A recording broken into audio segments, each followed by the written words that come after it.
Migraine হলো এক ধরনের মাথা ব্যথা, আর এই সমস্যায় ভোগেন অনেকেই। বেশিরভাগ নারী এ রোগে আক্রান্ত।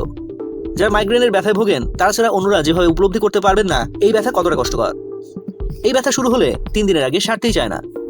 মাইগ্রেনে আক্রান্ত ব্যক্তিদের প্রায় সবসময়ই বমি বমি ভাব হয়, এ সময় খেতে কষ্ট হয়, ক্লান্ত লাগে, হঠাৎ মেজাজ খারাপ হয়ে যায়, হাত পা ব্যথা করে, আলোর দিকে তাকাতেও অসুবিধা হয়। মাইগ্রেনে আক্রান্ত হলে যেসব খাবার এড়িয়ে চলা উচিত। পারিবারিক ইতিহাসে কারো মাইগ্রেনের সমস্যা থাকলে সেই ব্যক্তিও কিন্তু মাইগ্রেনের সমস্যার শিকার হবেন। মাইগ্রেন হলে ভুলেও এই খাবারগুলো খাবেন না, তাহলে মাথা ব্যথায় ভুগতে হতে পারে আপনাকে। মাইগ্রেনে আক্রান্ত হলে চা কফি একদমই খাবেন না, এতে ক্যাফেইন থাকে, যা অতিরিক্ত পরিমাণে ক্যাফেইন খেলে আপনার মাইগ্রেনের ব্যথা বাড়তে থাকবে। তাই আগেই সাবধান থাকুন। মদ একদমই খাবেন না। যারা মাইগ্রেনের সমস্যায় ভুগছেন কিংবা মাথা ব্যথার ঝুঁকি কমাতে চান তারা ভুলেও বেশি মদ খাবেন না, এতে আপনার মাথার যন্ত্রণা বাড়তে থাকবে। চকলেটে ক্যাফেইন, যা আপনার মাইগ্রেনের ব্যথাকে বাড়িয়ে দিতে পারে, তাই চকলেট খেলে অল্প মাত্রায় খান। এটি খেলে আপনার রক্তে শর্করার মাত্রাও বাড়তে থাকবে। অনেকের পেঁয়াজ খেলেও মাইগ্রেনের ব্যথা বাড়ে। আসলে পেঁয়াজে এমন কিছু যৌগ রয়েছে যা মাথা ব্যথার কারণ হতে পারে।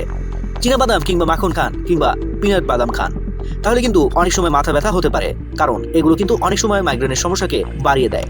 যদি আপনি মাইগ্রেনে আক্রান্ত থাকেন তাহলে এই খাবারগুলো একদমই এড়িয়ে চলুন। তাছাড়াও মাইগ্রেনের রোগীদের চিকিৎসকদের পরামর্শ মতে ওষুধ খাওয়া অত্যন্ত দরকার।